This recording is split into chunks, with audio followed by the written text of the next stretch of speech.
Donc, bonjour et bienvenue à cette 6e séance de la série sur l'amour de Dieu dans le cadre de la semaine des personnes seules et les personnes célibataires pour le camp des boulots de la saison 2020. Donc, je me nomme Réal Gaudreau et c'est moi qui est le prédicateur invité pour cette semaine. Donc, ça me fait vraiment plaisir de continuer cette série en espérant que les premières séances, les 5 premières, vous ont encouragé, vous ont édifié, vous ont appris un certain nombre de choses, je l'espère bien. En tout cas, moi, j'ai beaucoup de bon temps. J'ai été vraiment béni de pouvoir me replonger dans le sujet que j'avais déjà touché à plusieurs reprises et d'y retoucher, puis de le comprendre à nouveau avec des nouvelles données, des nouvelles idées. Je trouvais ça vraiment intéressant.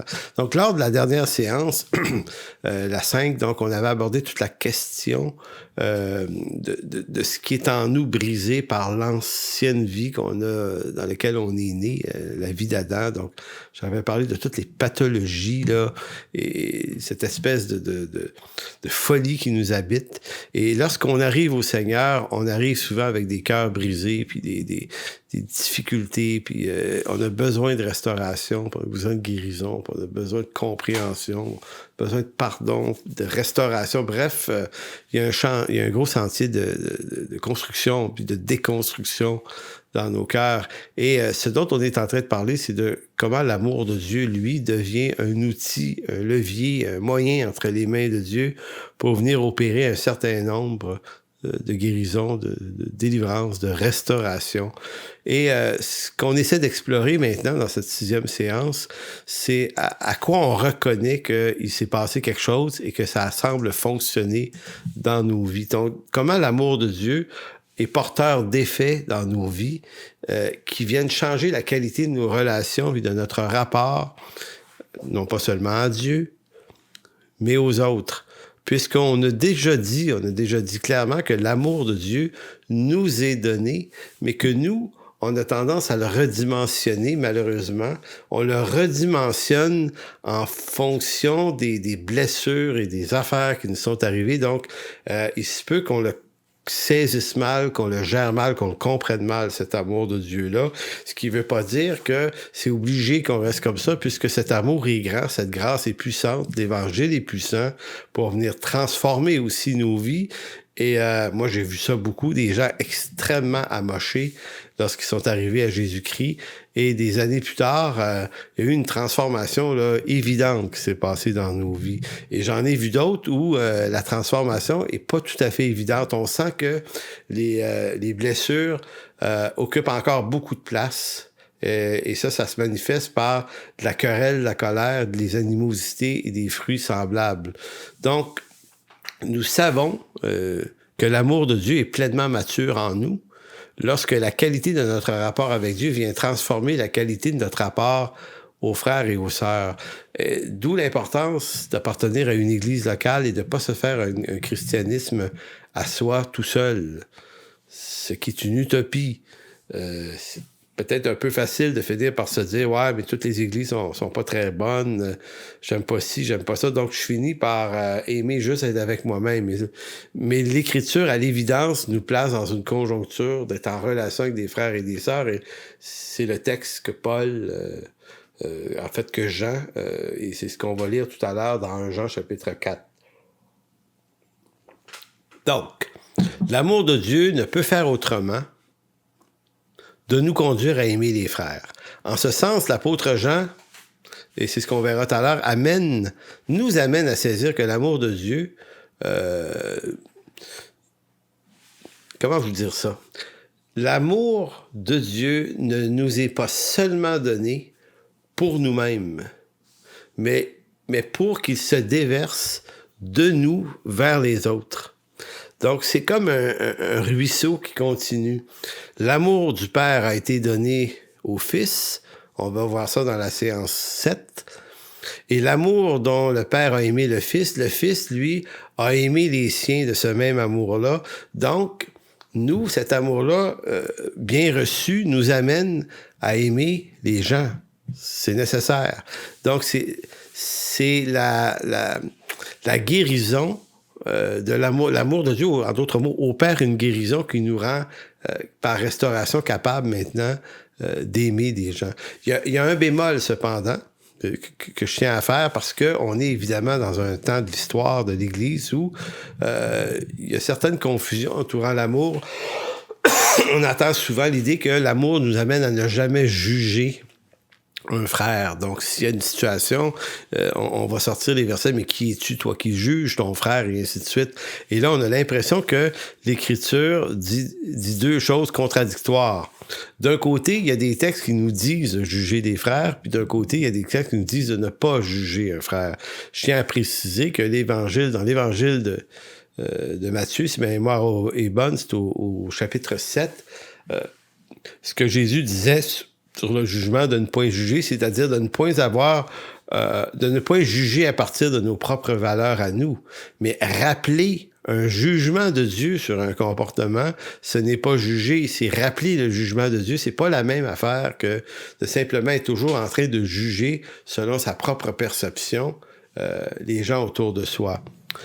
Le bémol est important parce que dans Romains chapitre 16, versets 17 et 18, l'apôtre Paul va dire « Je vous exhorte, frères, à prendre garde à ceux qui causent des divisions, des scandales, au préjudice de l'enseignement que vous avez reçu. » Et, ajoute-t-il, « Éloignez-vous d'eux, car de tels hommes ne servent point le Christ, notre Seigneur, mais leur propre ventre, et par des paroles douces, flatteuses, ils séduisent les cœurs simples. » L'homme qui a écrit ce texte est le même homme qui a écrit 1 Corinthiens 13. Et c'est le même homme qui a écrit tous les autres textes extrêmement riches sur l'importance de l'amour de Dieu. C'est l'apôtre Paul qui a écrit le fameux texte d'Éphésiens chapitre 3, verset 13, verset 14 à 19, sur l'amour de Dieu. Il a écrit le même texte, je crois que c'est dans Philippiens 9, que votre amour augmente en pleine intelligence. Donc, Paul n'est pas ici en train de contredire tous les autres enseignements qu'il a amenés sur l'amour. Mais on distingue entre aimer les frères et ne pas échapper pour autant à la justice des choses. Donc, ce n'est pas un manque d'amour d'exercer la justice lorsqu'une situation l'exige. Donc, Paul va dire, dans le cas de problèmes importants, division, scandale, c'est les deux points qu'il mentionne au verset 17, ben, il dit dans ce cas-là, si la personne ne veut pas, au fond, se repentir, ben, éloignez-vous d'eux. Ça reprend en quelque sorte le concept de Matthieu, chapitre 18, verset 15. Si ton frère a péché, va le voir. Il ne va pas le voir en vue de le condamner, il va le voir en vue d'essayer de le sauver. Vous voyez, c'est ça qui était important pour Jésus. Donc ici, c'est pas la haine qui est en opération, c'est pas la querelle qui est en opération, mais c'est toujours l'amour qui opère. L'amour, consiste à aimer suffisamment des gens pour être capable de les réinstruire sur la vérité lorsqu'ils y échappent. Et s'ils refusent au bout de la situation à revenir sur leur pas là-dessus, ben là, Paul dit à ce moment-là, prenez votre distance parce que ça nécessite de protéger l'assemblée locale de ceux qui pourraient, par des attitudes divisionnaires ou scandaleuses, la briser et la diviser. Je redonnerai également l'exemple que vous connaissez probablement de Galates 2, qui est un exemple assez pittoresque, où Paul a repris Pierre. Pierre qui était vu de la part de tous les gens de l'Église du temps comme l'autorité suprême, l'homme le plus réputé, les plus estimés, disait Paul. Lui et Jean étaient les plus estimés. Et pourtant, en Galates 2, Pierre a sombré dans la crainte des hommes lorsque des hommes venus de Jérusalem, des chrétiens, probablement de l'entourage, qu'on disait de l'entourage de Jacques, en tout cas, sont venus et Pierre a eu crainte, a eu peur d'eux parce qu'il était assis avec des païens, des incirconcis, ce que la loi de Moïse interdisait, en fait. Il s'est tenu à l'égard par crainte des circoncis. Et vous voyez Paul qui ne manque pas d'amour envers Pierre en le reprenant devant tous en disant « Pierre, non, tu peux pas faire ça. Là, tu es en train de nuire à l'évangile de la vérité. » Puis c'est ce qu'il va dire. Il dit « Je l'ai repris devant tous parce que ce qu'il faisait était contraire à la réalité de l'évangile. » Vous savez, dans notre monde à nous, on a tendance à penser que c'est les personnes en autorité ou comment vous dire, l'intervention de correction envers une personne en autorité est aussi important que la hauteur de l'autorité dans laquelle la personne se trouve. Plus on est élevé, je dis ça de même, là, mais vous savez, plus on est connu, plus on est réputé, plus on a de la crédibilité, plus notre message est porteur d'influence, là.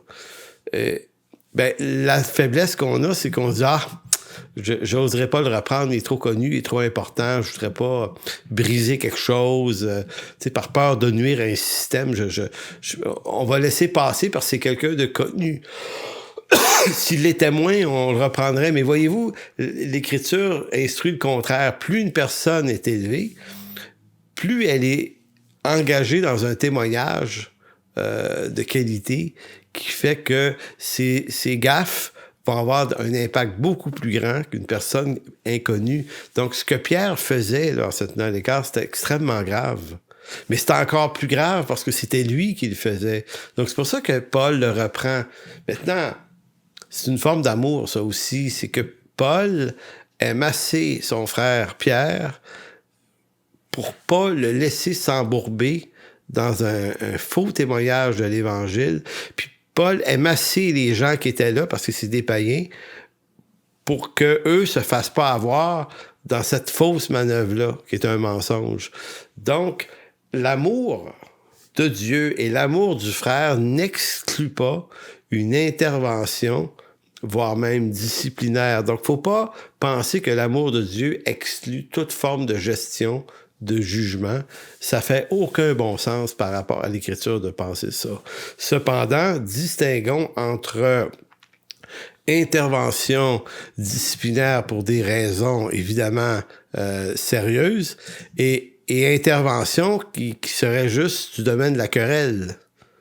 Et c'est là ici, le point sur lequel on va s'appliquer à comprendre dans cette séance, c'est que l'amour de Dieu veut pas nous rendre libres de notre capacité à juger et à gérer convenablement les choses. En fait, il nous donne de l'intelligence dans ces phénomènes-là. Donc, il veut pas... Mais ce qu'il veut, c'est nous libérer de nos tensions querelleuses. Cette capacité, malheureusement, qu'on peut avoir à cause de nos blessures du passé qui n'ont pas été restaurées par l'amour de Dieu, avoir des relations difficiles à peu près tout le temps. Tu sais, quelqu'un qui est toujours en tension avec ses voisins, par exemple, en tension au travail, en tension avec ses patrons, qui va être en tension avec son Église, avec les dirigeants de l'Église, qui est en tension un peu avec tout le monde. Ça, c'est un signe d'immaturité. C'est un signe d'immaturité. Donc, c'est pas parce qu'on voit de l'imperfection chez les gens qu'on doit nécessairement toujours quereller là-dessus. C'est pas parce qu'on a des distanciations ou des opinions différentes sur des questions qui sont, peu importe, là, mais mettons juste théologiques, c'est pas obligé de tomber dans la querelle. Donc, c'est de ça, je pense, que l'amour de Dieu veut nous débarrasser. Donc, je suis en train de dire que l'amour de Dieu, c'est ce qu'on va voir dans les textes qui suivent, l'amour de Dieu vient sécuriser nos cœurs de telle sorte qu'il y a un certain nombre de craintes, de blessures qui sont restaurées, je pense, et qui font en sorte que on est capable d'entrer en relation avec nos frères et avec nos sœurs beaucoup plus facilement. Et c'est ce qui est souhaitable qui arrive. Donc, pour cette raison-là, on va continuer à lire toute cette question-là. Donc, le texte que nous lirons dans 1 Jean chapitre 4 nous parle des relations usuelles de la vie de tous les jours. Donc, l'amour de Dieu restaure en nous l'amour pour les autres. Important de dire, l'amour de Dieu que Dieu a versé en nous, normalement, devrait restaurer en nous la capacité d'aimer les gens. Et ça, c'est un outil de mesure. Si je veux comprendre comment j'ai saisi, si je veux analyser ma compréhension de l'amour de Dieu, j'ai juste à regarder ma relation avec les humains. Parce que l'un vient affecter positivement l'autre. On quitte l'attitude querelleuse et hargneuse qui vient de notre ancienne vie brisée par les blessures affectives, parce que maintenant, on est libéré de tous les effets dévastateurs que ça a pu avoir. Donc, tournez dans 1 Jean 4, 12. Donc, 1 Jean 4, verset 12. Et voyons ensemble à quel point ce texte-là confirme à peu près ce que je viens de vous dire. Personne, dit Jean, n'a jamais vu Dieu, et si nous nous aimons les uns les autres, Dieu demeure en nous et son amour est parfait en nous. Le mot parfait, téléos, ici, fait référence à la maturité. C'est pour ça que j'utilise beaucoup le mot maturité. Juste dans ce verset-là, tout est dit déjà. Si nous nous aimons les uns les autres, Dieu demeure en nous et son amour est parfait en nous. Donc, vous voyez l'outil de mesure, là. C'est comme si Jean disait, vous pouvez pas dire que l'amour de Dieu habite en vous si vous vous aimez vous-même seulement, vous n'êtes pas capable d'endurer personne. Et pour vous, là, tous les autres, ça vous instruit toujours à un jugement continuel contre eux. Attention, bémol, je parle pas de situations graves, je répète, il y a des situations suffisamment graves qui demandent à être jugées, mais il nous appartient pas de juger les tenants et aboutissants de tout ce que vivent les gens, de tout ce qu'ils sont dans leur imperfection. C'est un puits sans fond. Verset 13. Nous connaissons que nous demeurons en lui et qu'il demeure en nous en ce qu'il nous a donné son esprit. Et nous avons vu et nous attestons que le Père a envoyé le Fils comme sauveur du monde. Celui qui confessera que Jésus est le Fils de Dieu, Dieu demeure en lui et lui en Dieu. Et nous avons connu l'amour de Dieu, ou que Dieu a pour nous, et nous y avons cru. Dieu est amour, et celui qui demeure dans l'amour de Dieu, ou demeure en Dieu, et Dieu en lui, tel il est, tel nous sommes aussi dans ce monde. C'est en cela que l'amour est mature, parfait en nous, afin que nous ayons de l'assurance au jour du jugement, afin que nous ayons de l'assurance au jour du jugement. La crainte n'est pas dans l'amour, mais l'amour parfait ou mature bannit la crainte, car la crainte suppose un châtiment, et celui qui craint n'est pas parfait dans l'amour. J'arrête là, on va lire les versets 19 à 21 un peu plus tard. Le verset 17 et 18, en fait, ces deux passages-là nous ramènent à l'idée de la crainte, qui normalement ici craignent d'être jugé, d'être rejeté par Dieu. Et je précise que si on n'a pas été restauré dans l'amour de Dieu pour que cette crainte-là disparaisse, ben, si on craint Dieu, on craint les hommes aussi. Le jour où on cesse de craindre Dieu, là, craindre le châtiment, parce qu'en d'autres mots, le châtiment qui devait tomber sur nous est tombé sur Christ. Donc, on n'est plus dans une condition à redouter un châtiment. Mais qu'est-ce qui nous amène à vivre cette disparition de la crainte? C'est pas juste d'avoir lu la Bible, c'est d'abord d'avoir lu, évidemment, les textes, mais c'est d'abord aussi que cet amour-là a fait sa place, son nid dans nos cœurs. Donc, cet amour-là est venu nous rassurer que nous ne sommes plus appelés en jugement, mais que nous sommes, par la grâce de Dieu, libérés du jugement à cause de nos fautes. Maintenant, ce que cette crainte-là, lorsqu'elle disparaît, devrait produire, c'est de ne plus craindre non plus nos semblables. Ne plus les craindre, ça signifie de ne plus adopter un comportement de séduction, de manipulation, parce que c'est ce que produit la crainte. Souvenez-vous, ou même un comportement de fuite. L'apôtre Pierre, dans l'exemple que je donnais tout à l'heure, craignait les hommes. Il dit qu'il s'est tenu à l'écart par crainte des circoncis. Donc, Pierre avait une faiblesse là-dessus, évidemment. C'est assez évident, ça ne veut pas dire qu'il l'avait tout le temps, mais cette journée-là, il l'a eu. Maintenant, qu'est-ce que ça montre, cette crainte-là? Qu'est-ce que ça lui a fait faire? Ben, ça lui a fait prendre une fuite. Il s'est tassé, il s'est tenu à l'écart. Donc, c'est un problème, la crainte des hommes. Donc, Dieu veut nous affranchir de la crainte de lui, ce qui nous amène à être affranchis de la crainte des hommes. Mais quand on n'a plus la crainte des hommes, ça ne nous rend pas arrogants, ça devrait nous rendre aimants. Aimer facilement parce qu'on n'est plus dans un rapport de force que la crainte éveille en nous. Verset 19, « Pour nous, nous l'aimons parce qu'il nous a aimés le premier. Si quelqu'un dit « J'aime Dieu » qu'il haïsse son frère, c'est un menteur, car celui qui n'aime pas son frère, ou son frère qu'il voit, comment peut-il aimer Dieu qu'il ne voit pas? Et nous avons de lui ce commandement, c'est que celui qui aime Dieu aime également son frère. Donc, vous voyez qu'il y a un rapport, il y a une richesse dans la compréhension de l'amour de Dieu et de la crainte, parce que l'amour de Dieu vient calmer des cœurs, vient calmer nos cœurs, nos vies, vient calmer tout ça, là. Et donc, ça nous donne d'être capable d'avoir une relation beaucoup plus normale avec les gens, parce qu'au fond, qu'est-ce qui est l'attitude d'un esprit querelleur? Qu'est-ce qui est le cœur derrière ça? La querelle, au fond, c'est toujours un rapport de force qu'on entretient avec les gens. Donc, ça signifie qu'il y a quelque chose qui n'est pas libre en nous. Donc, puisque l'amour de Dieu nous rend libres d'aimer Dieu et nos frères, nous entrons, avec nos frères et sœurs de notre Église, dans un rapport qui exclut toute manipulation et jeu de coulisses. Donc, je suis en train de nous dire, en quelque sorte, qu'on est appelé à une vie libre.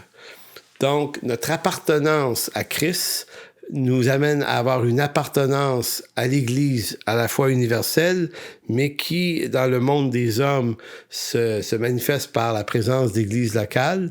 Et cette liberté de l'amour de Dieu nous rend capable de vivre une relation saine dans une communauté d'églises avec des frères et des sœurs.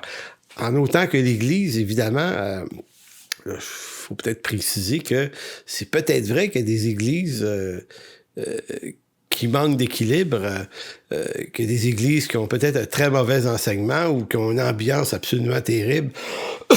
On peut se trouver une autre église, là. On n'est pas obligé de rester dans une même église sous prétexte qu'on ne veut pas la quitter pour pas la quitter. Écoutez, trouvez-vous une église qui favorise votre maturité spirituelle, mais pensez à vous, pensez à vos enfants, pensez à vos proches. Bon, un coup qu'on a dit ça, c'est pas ça le point aujourd'hui. Donc, ce que je veux surtout amener maintenant, c'est quel est le comportement de l'homme aimé par Dieu, l'homme et la femme? Comment arrive-t-il à se comporter? Quels sont les pièges dans lesquels il ne tombe plus?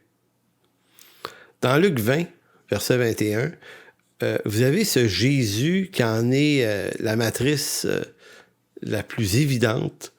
C'est que Jésus n'a pas la crainte des hommes.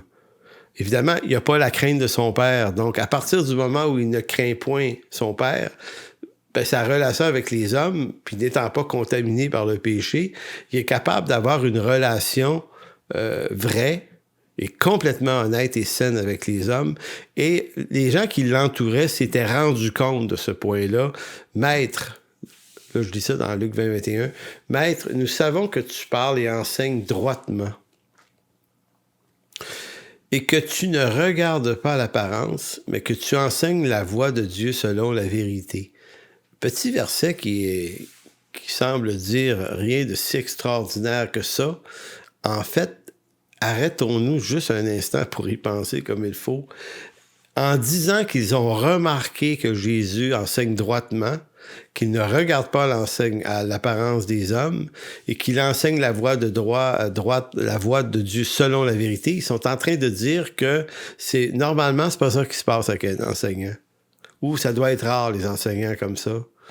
Ils sont en train de dire que normalement, les enseignants enseignent la voie de Dieu, non pas selon la vérité, mais selon la présence et l'apparence des gens qui sont présents, qui sont en train de les écouter. C'est comme si il disait, il enseigne la voie de Dieu, mais selon certaines formes manipulantes peut-être. Ils regardent à l'apparence des gens, donc s'ils sont impressionnés par quelqu'un qui est là, ou si c'est quelqu'un de qui ils ont peur, ben quand ils vont enseigner, ils n'oseront peut-être pas dire telle et telle chose par peur que ça vienne affecter, je sais pas moi, leur relation, leur réputation. Donc, tu sais, l'ensemble des craintes qui nous font agir et interagir dans la vie, eux, ils ont remarqué, ils ont dit, hey, c'est quand même assez particulier, Jésus. Toi, là, tu enseignes droitement, tu ne regardes pas l'apparence, puis tu enseignes les voies de Dieu selon la vérité. Tu n'échappes pas à ça. Évidemment, Jésus, on s'entend-tu que Jésus est parfait? On n'est pas tout à fait surpris de Jésus, mais pourquoi ça vaut la peine de citer l'exemple de Jésus? Ben, c'est parce que, évidemment, Jésus incarne en lui-même ce que c'est l'homme libre. C'est celui qui... En d'autres mots, si on est pour être transformé en la même image que lui, de gloire en gloire ici un peu tout le temps, à travers l'évolution de notre marche avec lui, bien ici, là, vous avez une disposition visible de ce à quoi ressemblait le Fils de Dieu dans son rapport avec les gens. Donc Jésus ne craint pas les hommes, mais attention, moi j'ai rencontré des croyants qui disaient ne pas craindre les hommes. Donc, ça les amenait à manifester de l'arrogance et de l'insoumission, de la résistance à l'autorité tout le temps. Mais la vraie liberté, elle produit pas de l'arrogance, elle produit de l'affection pour les gens. Comprenez-vous? Elle produit le fait qu'on est capable d'exercer la justice quand il le faut aussi.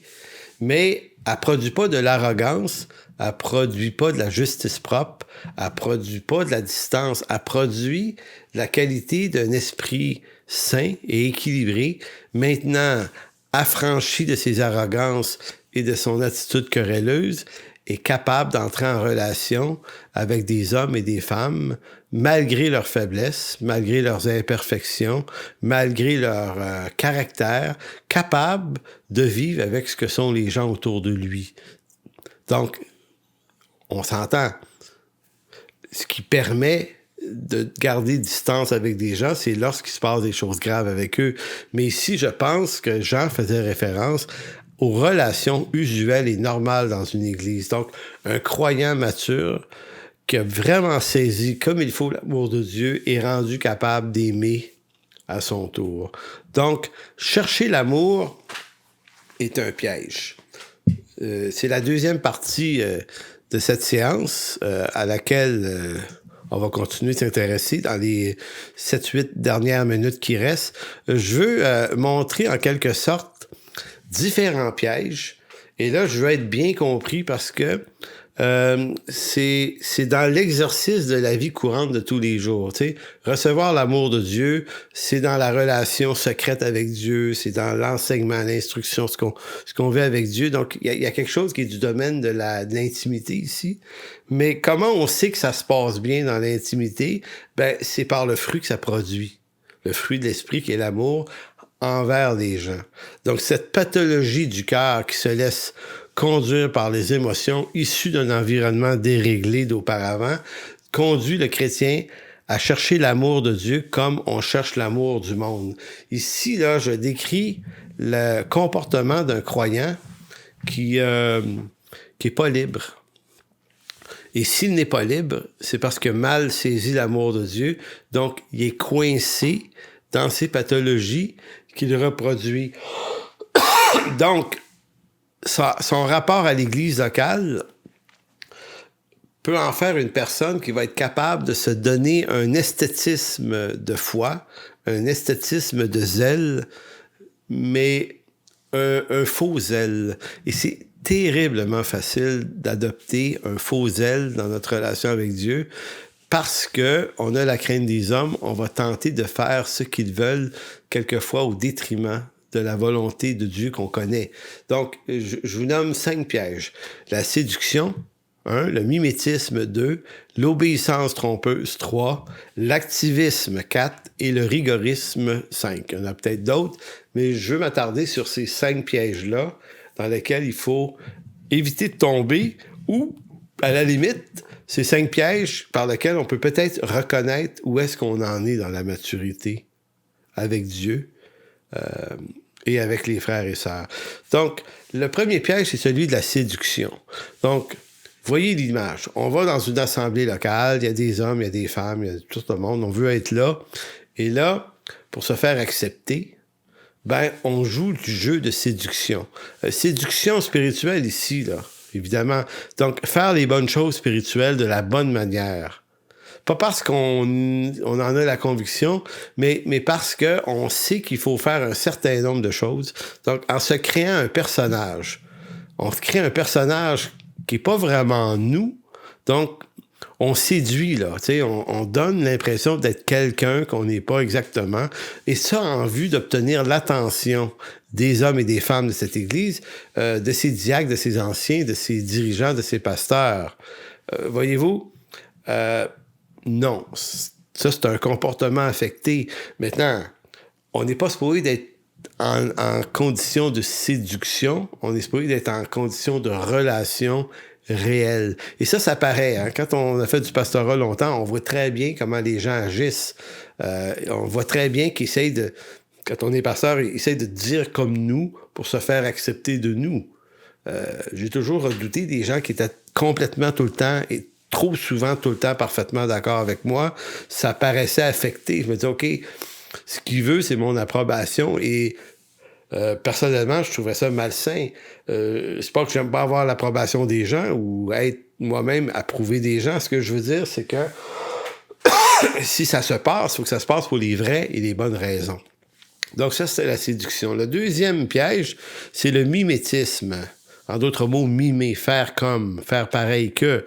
Donc, il s'agit ici de celui qui fait les choses spirituelles de la même manière que les chrétiens de son Église ou des chrétiens qui l'entourent pour avoir leur approbation et donc penser que par ce fait-là, on va avoir l'approbation de Dieu. Donc utiliser les mots, les formules, les façons de dire. Ben, je sais que dans une Église, on a tendance à agir un peu de la même façon, puis il y a peut-être un certain mimétisme normal et naturel, mais en même temps, il peut s'agir d'un mimétisme profondément affecté par un besoin d'approbation aussi. Donc ici, on n'imite pas pour les bonnes... Parce qu'imiter la foi des gens, c'est une bonne idée. Donc, un certain mimétisme qui est correct, mais ici, c'est un mimétisme pour approbation. Là, il y a quelque chose de trompeur. Troisième point, et vous voyez, les points se ressemblent un peu quand même. Il y a l'obéissance trompeuse ici, c'est-à-dire obéir à tout ce que nos dirigeants ou pasteurs anciens demandent par crainte d'avoir l'air rebelle et d'être moins apprécié d'eux. Donc, c'est comme si on sent que ce qu'ils sont en train de nous demander, c'est pas nettement biblique, cette affaire-là, mais en même temps, on est dans une situation où on veut pas perdre quelque chose, un privilège qu'on a déjà de eux, une affection, une relation, puis on se dit, ouais, mais c'est parce que si je le fais pas, je vais être regardé moins favorablement. Donc, on finit par agir et on laisse passer des situations par crainte de perdre quelque chose. Donc, on est en train d'agir en esclave et non pas en personne libre. Tout ça sans égard aux exigences de l'Écriture qui, quelquefois, nous demanderait plutôt de parler, de réciter. Et là, je donnais l'exemple de Paul à Antioche avec Pierre. Pierre s'est dit, Paul s'est dit, ben non, faut que je parle. Donc, je donne des déclinaisons de ce problème d'obéissance trompeuse. Donc, ne pas oser ouvrir la bouche et parler lorsqu'il y a des excès d'autoritarisme de la part de dirigeants dans une église. Tu sais, de ne pas oser parler parce que, je dis, si je parle, ça va faire des problèmes, je ne vais rien dire. Donc, le culte du silence. Ce qui va pas. Mettre des choses sous le tapis au nom de l'unité. Donc, préférer l'unité à la vérité. Donc, ça, c'est fréquent. On va dire, ouais, il y a des problèmes, il faudrait peut-être en parler. Ouais, mais si on fait ça, vous brisez l'unité, puis Dieu est pour l'unité. Attention, Dieu est pour l'unité en condition que l'unité repose sur des bases vraies et saine. Donc, l'unité n'a pas à être préservée dans le mensonge non plus. Donc, encore une fois, Paul est un excellent exemple. Paul n'a pas craint de reprendre Pierre dans la condition où Pierre marchait dans le mensonge. Il ne marchait pas, disait-il, selon la vérité de l'Évangile. Donc, pour Paul, la vérité est plus importante que l'unité. Donc, l'unité, si elle est affectée par la vérité, ben c'est pas grave, elle va se refaire l'unité parce que c'est Dieu qui la maintient dans la vérité. Mais si on essaie de la cultiver au nom d'éviter de faire des vagues, et bien souvent, c'est une forme de lâcheté aussi parce que on veut pas perdre quelque chose. Hein? C'est ça qu'on veut pas perdre. Fait que, donc, à toutes les fois qu'on agit par peur de perdre quelque chose, ben, on est en train de manifester notre forme d'esclavage à des craintes d'hommes. Un autre point, c'est accepter les convictions non bibliques au nom de l'onction. Bon, ça, c'est un peu fort, mais vous avez des dirigeants, des pasteurs qui vont enseigner des trucs qui sont absolument pas bibliques. On voit ça souvent dans le monde de l'évangile de la prospérité, où des enseignants sont littéralement en train de divaguer et de dire absolument n'importe quoi, ou de dire « le Seigneur m'a montré », comme si ça devenait une extension. Ils étaient une extension prophétique de l'Écriture, et ils vont vous dire quelque chose qui est profondément douteux. Donc, si vous êtes facile à accepter ce genre de conviction, ou bien vous manquez de discernement, mais probablement que vous êtes coincé dans le piège de la crainte des hommes. Et je reviens toujours à l'idée du départ, l'amour de Dieu nous libère de la crainte. Donc, elle nous fait hommes et femmes libres, non pas libres d'être arrogants, mais libres d'aimer. Mais libre d'aimer, c'est aussi capable de dire, capable d'oser dire. Un autre petit point dans ce troisième point-là, là, qui était l'obéissance trompeuse, c'est que, donc, on peut adopter des comportements trompeurs par crainte d'être mal vu. Donc, des comportements trompeurs, l'Église, je sais pas moi, des projets de vision, puis là, vous devriez pas